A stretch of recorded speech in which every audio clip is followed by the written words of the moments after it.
মায়াপুর ভ্রমণের দ্বিতীয় পার্টে সকলকে জানাই স্বাগত। এখন আমরা প্রসাদ গ্রহণের জন্য সামনের দিকে এগিয়ে যাচ্ছি। এই রাস্তা ধরে এগিয়ে গেলে আমরা গীতা ভবনের দিকে পৌঁছে যাব, কারণ টাইম হয়ে গেছে প্রসাদ গ্রহণ করার। এরপর বেশি দেরি করলে ভিড় হয়ে যাবে, তাই আমরা সকাল সকাল প্রসাদ গ্রহণ করে নেব। এই সেই গীতা ভবনে যাওয়ার রাস্তা।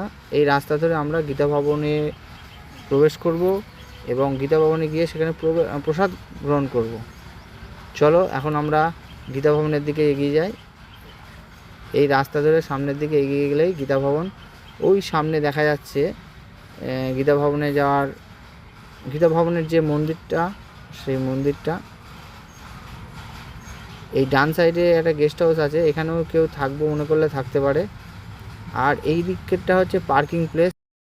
এই সামনেই পার্কিং প্লেসের রাস্তা, ওই মেন রাস্তা থেকে এইখান দিয়েই গাড়িগুলো সব ভেতরে এন্ট্রি হয় এবং সামনে যে ফাঁকা মাঠ আছে সেই মাঠে গাড়িগুলো রাখা হয়। এই আমরা দেখতে পাচ্ছি গীতা ভবনের যে মাথায় লেখা রয়েছে একটা গীতা ভবন বলে। আর গীতা ভবনে যাওয়ার রাস্তাটা অসাধারণ রাস্তা, পরিষ্কার পরিচ্ছন্ন। আর গীতা ভবনটা হচ্ছে একটু দূরে, মানে মেন মন্দির থেকে একটু দূরে, কিন্তু দূরে হলে হবে কি, এদিকটা পরিষ্কার পরিচ্ছন্ন, নিরিবিলি। আর এখানে বসে খাওয়ার ব্যবস্থা আছে। যারা ওই হাতে করে নিয়ে আর কি বুফে সিস্টেমে যারা খেতে চায় না, তারা গীতা ভবনটাকে প্রেফার করে, কারণ অন্য আর যে গদা ভবনগুলো আছে সেখানে বুফে সিস্টেম আছে, সে নিয়ে নিয়ে খেতে হবে, ওটা খাওয়াটা অনেকের পক্ষে অসুবিধা। দেখো এই রাস্তাগুলো কত পরিষ্কার। আর সামনে দোল পূর্ণিমা উপলক্ষে চারিপাশ সেজে উঠছে, বাসের স্ট্রাকচার বাঁধা হচ্ছে এখানে। আর কিছুদিনের মধ্যে দোল পূর্ণিমা হবে। গীতা ভবনের যে ঢোকার যে রাস্তাটা, গীতা ভবনে ঢোকার রাস্তাটা খুবই সুন্দর, একটু মেন মন্দির থেকে দূরে, কিন্তু দূরে হলে হবে। এই যে সেই গীতা ভবনে আমরা একদম সামনে চলে এসেছি। কত সুন্দর ফুল গাছ দিয়ে সাজানো আছে চারপাশটা, এবং দেখতে খুবই মনোরম। আমরা এখন চলে এসেছি একেবারে গীতা ভবনের মেন জায়গায়। এইখান দিয়েই আমরা ভেতরে প্রবেশ করব। এখানে অনেকটা বড় জায়গা আছে যেখানে বসে থাকা যায়। এই যে আমরা এখন চলে এলাম গীতা ভবনের ভেতরে। দেখো কত পরিষ্কার পরিচ্ছন্ন জায়গা। এখানেই সকলে প্রসাদ গ্রহণ করবে। সবাই আস্তে আস্তে ভেতরে ঢুকছে। একদিকে খাওয়া দাওয়ার ব্যবস্থা চলছে, অন্যদিকে পরিষ্কার চলছে। আমরা এখন যত তাড়াতাড়ি সম্ভব বসে পড়ব এবং প্রসাদ গ্রহণ করব। এবং প্রসাদ গ্রহণ করার পরে আমরা আমাদের পরবর্তী যে দর্শনীয় স্থান আছে সেটা হচ্ছে গোশালা। গোশালা যেতে গেলে এই জায়গাটা দিয়ে যেতে হবে। আমরা যে গীতা ভবনে ছিলাম সেখান থেকে বেরিয়ে যখন গোশালা যাব, এই জায়গাটা পড়বে। এই জায়গাটা খুবই সুন্দর একটা জায়গা, কী সুন্দর ঝর্ণার জল পড়ছে। আর যেখানে জলটা পড়ছে সেই জায়গায় অনেক রকমের মাছ খেলা করছে। আর এইটা অনেকে ছবিতে ক্যাপচার করে দিচ্ছে, অনেকে দাঁড়িয়ে সেলফিও নিচ্ছে। আর সেলফি নেওয়ার মতনই জায়গা, খুব সুন্দর এবং মনোরম পরিবেশ, চারিদিকটা সুন্দর করে সাজানো আছে। আমরা এখানে কিছুটা সময় কাটিয়ে এবার চলে যাচ্ছি গোশালার দিকে। আর গোশালার দিকে যাওয়ার আগে আমরা এই টিওভিপি মন্দিরের কথা একটু বলে রাখি। গোশালা থেকে ঘুরে আসার পরে আমরা এই টিওভিপি মন্দিরে ঢুকবো। 4:30 সময় আমাদের টাইম আছে মন্দিরে ঢোকার। এখানে 4:30 সময় আসতে বলে। আমরা চলে এসেছি যেখানে ফ্রিতে খাওয়া দাওয়ার ব্যবস্থা আছে। যেখানে যার যেটুকু সামর্থ্য সেই অনুপাতে সে ডোনেশন করতে পারে, কিন্তু এখানে কোনো চার্জ লাগে না, খুব সামান্য চার্জে খাওয়া হয়। এটা হচ্ছে সেই অন্নদান ভবন। এখন রাস্তার বাঁ হাতে পড়ে এই অন্নদা ভবন। পুরনো মন্দির থেকে এগিয়ে এসে যে নতুন মন্দিরের কমপ্লেক্সটা হয়েছে, সেই কমপ্লেক্স ধরে যদি আমরা এগিয়ে আসি, তাহলে ডান দিকের একটা রাস্তা ঘুরছে, সেই রাস্তা দিয়ে এসে গোশালার রাস্তা ধরলে বাঁ দিকে পড়বে অন্নদান ভবন। আর ডান হাতে গৌরাঙ্গ কুটি। এটা হচ্ছে ল্যান্ডমার্ক, হচ্ছে গৌরাঙ্গ কুটি। এই গৌরাঙ্গ কুটিরে থাকার ব্যবস্থা আছে। আর বাঁ দিকে অন্নদান কমপ্লেক্স আছে, এখানে ফ্রিতে খাওয়ার ব্যবস্থা আছে। আমরা এই রাস্তা দিয়ে গোশালার দিকে যাচ্ছি। এখন এখানে শ্রুতি ভবন যে ল্যান্ডমার্কটা আছে, এই দিক থেকে বাঁ দিকে যাব। ডান দিকে হচ্ছে টোটো গাড়িগুলো ডান দিক দিয়ে যাচ্ছে, আর এই শ্রুতি ভবন। এই রাস্তাটা দিয়ে শ্রুতি ভবনও যাওয়া যায় এবং গোশালা দুটোই যাওয়া যায়। টোটোর সাথে সাথে এই ধরনের গাড়িগুলো আছে। এটা হচ্ছে মায়াপুরের একটা ঐতিহ্য, বলদে গাড়ি টেনে নিয়ে যাচ্ছে।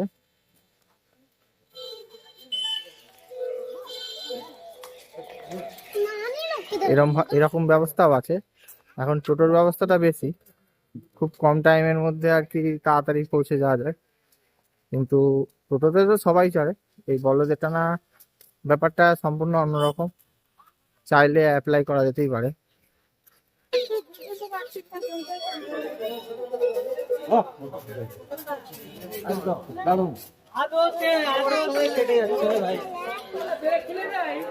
চলে এসছি আমরা একদম গোশালায়। আমরা এখান থেকে গোশালা এন্ট্রি করব।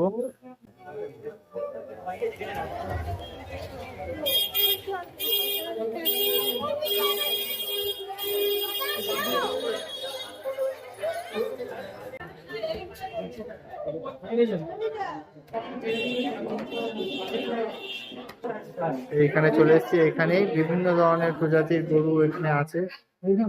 এই গরুগুলো দেখতে খুব ভালো, পুরো গোশালা। প্রচুর রকমের গরু এখানে আছে। এই একটা বলদ, খুবই সুন্দর দেখতে। অনেক রকমের গরু আছে, তবে কিছু কিছু বলদ আছে যেগুলো দেখতে অসাধারণ লাগছে, যার শিংগুলো অমায়িক। সচরাচর এরকম ধরনের গরু দেখতে পাওয়া যায় না। মায়াপুরের গোশালা এই একটা বিশেষ আকর্ষণ, সবাই আসে এখানে এবং গরু দর্শন করে। মন্দিরের ভেতরে যে সৌন্দর্যটা, সেটা আরেকবার প্রকাশ পাচ্ছে। এই সেই মানুষের মনে ধর্মীয় ভাবে জাগ্রত করার জন্য এই এক নির্লিপ্ত চেষ্টা, এই চেষ্টা চালিয়ে যাচ্ছেন এখানকার ইস্কনের ভক্তবৃন্দরা, ধর্মীয় ভাবাবেগকে জাগিয়ে তোলার জন্য এবং সনাতনী ভাবাবেগে মানুষকে উদ্বুদ্ধ করার জন্য প্রয়াস।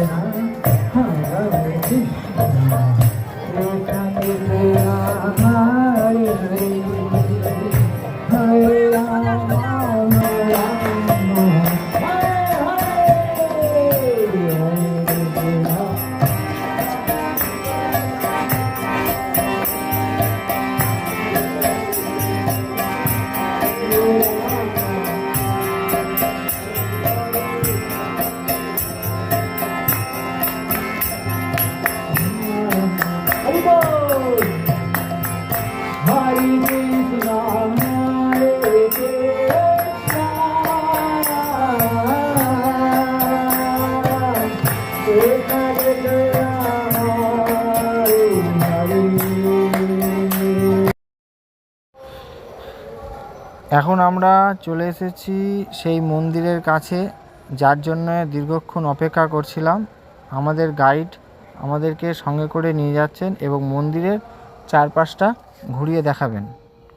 চলুন আমরা এখন সেই মন্দিরের ভেতরটা দর্শন করার জন্য এগিয়ে যাই। এখানে কোনো বিগ্রহ নেই, শুধুমাত্র কতদূর কনস্ট্রাকশনের কাজ হয়েছে আমরা সেটা দেখতেই এসেছি। এখন আমরা মন্দিরের ভেতরে পৌঁছে গেছি।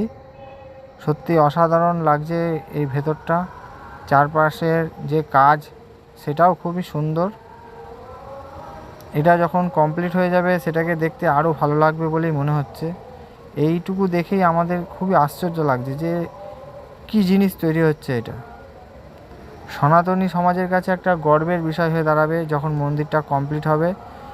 আর সকলকে অনুরোধ করব যে মন্দির কমপ্লিট হলে সকলে আসবেন এবং মন্দিরটি দর্শন করবেন এবং এখানকার যে চিন্তাধারাটা কি তা আপনারা উপলব্ধি করতে পারবেন। অসাধারণ এর দৃশ্য। এখন কিছুটা সময় আমি আপনাদেরকে ছেড়ে দিলাম এটা দেখার জন্য। আপনারা শুধু দেখুন আর উপলব্ধি করুন।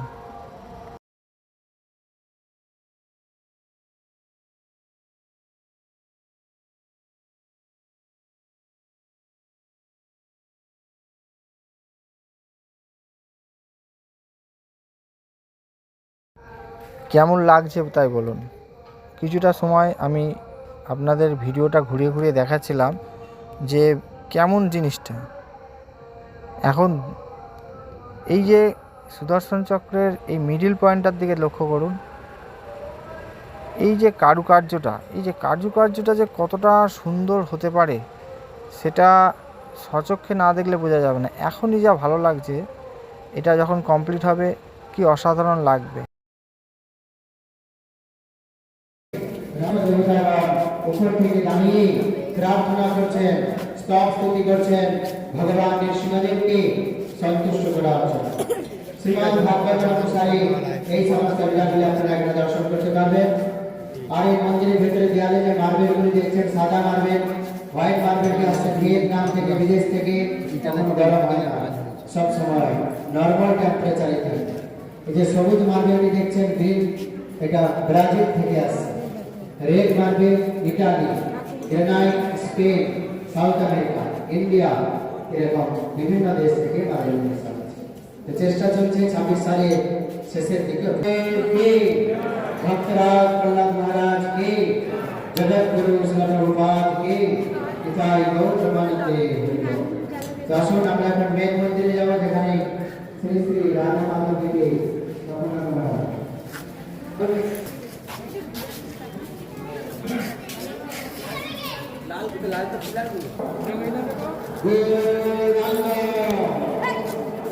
जय नित्यानंद,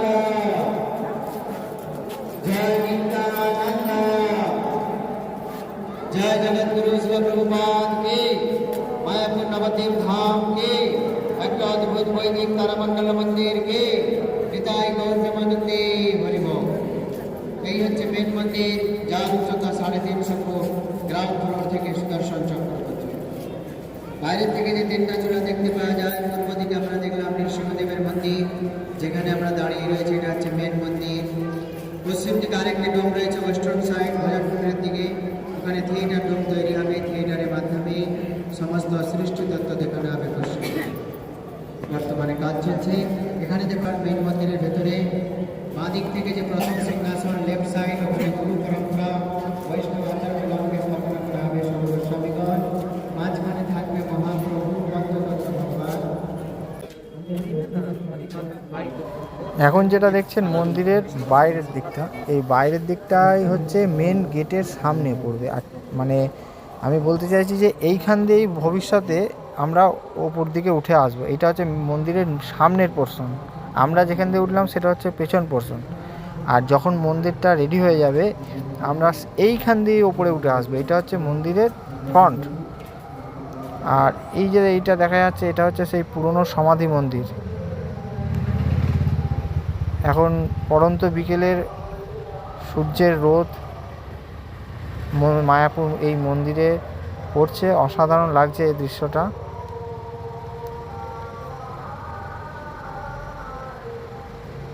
দুটো মন্দিরই অসাধারণ। আগের মন্দিরটা তো ছিলই, আর একটা নতুন মন্দির সংযোজন হচ্ছে, যা আমাদের কাছে তথা পশ্চিমবঙ্গের বাসীর কাছে একটা গর্বের বিষয়, যেটা আমাদের নদিয়ার মায়াপুরে তৈরি হচ্ছে।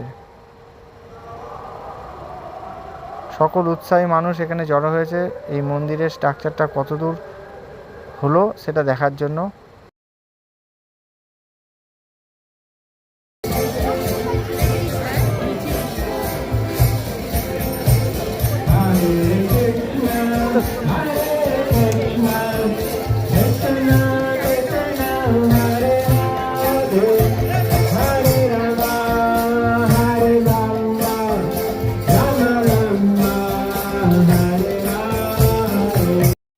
আমরা এখন চলে এসেছি মন্দিরের একদম সামনে, ডান পাশে ভজন কুটির আর সামনে মন্দিরের গেট। আমরা এখানে ভিডিওটাকে শেষ করছি, আর রিকোয়েস্ট করছি সকল দর্শককে প্লিজ সাবস্ক্রাইব করুন, লাইক করুন, কমেন্টস করুন এবং আমাদের পাশে থাকুন।